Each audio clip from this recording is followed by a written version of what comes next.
Je voulais parler à un bien-aimé ce matin. Je voulais te demander d'arrêter de pleurer sur les choses que tu as perdues. Il y a des choses que tu as perdues qui sont les déclencheurs, des choses qui doivent entrer dans ta vie. Lorsque Dieu accompagne quelqu'un, aucune perte n'arrive par hasard. Il s'agit là de la perte d'un travail, de la perte d'une opportunité, de la perte d'une occasion.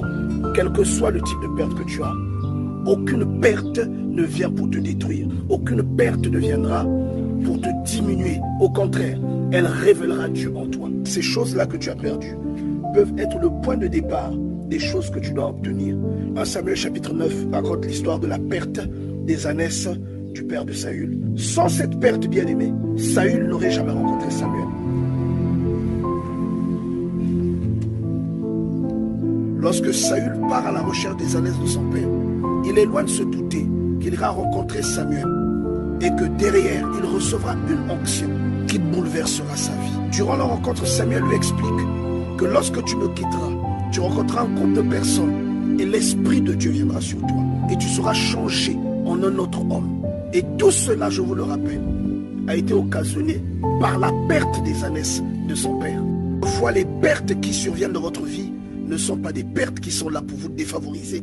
Vous avez perdu quelque chose aujourd'hui. Cela pourrait s'agir d'un mode opératoire de Dieu pour vous emmener à entrer dans votre destin, pour vous changer en quelqu'un d'autre, pour vous changer en un champion que votre famille biologique n'avait pas connu jusqu'alors, en un champion que le monde découvrira. Quelquefois, les pertes que vous connaissez ne sont pas là pour vous réduire à néant.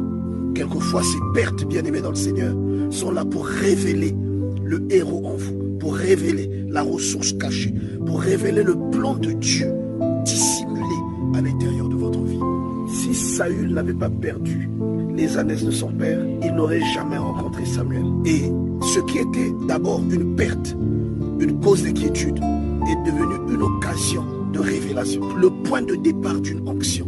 Il y a peut-être quelque chose que vous avez perdu. Sachez que ce manque peut cacher une récompense plus grande. Pourquoi j'aimerais te dire, cesse de pleurer pour les complications que tu remarques aujourd'hui. Que ce que tu as perdu aujourd'hui ne vaut pas ce que tu vas retrouver derrière cette perte. Que ce que tu as perdu aujourd'hui ne vaut pas ce que Dieu t'a réservé. Et je te déclare aujourd'hui sur ta vie que ce que tu as perdu a ouvert un chemin par lequel Dieu va se révéler à toi. Ne crains pas d'être le dernier de ta famille. Ne crains pas d'être le moindre de tous, d'avoir le travail le moins important. Ce que tu as perdu sera le point de départ d'une nouvelle ère dans ta vie et de celle des gens de ta famille. Et tu seras changé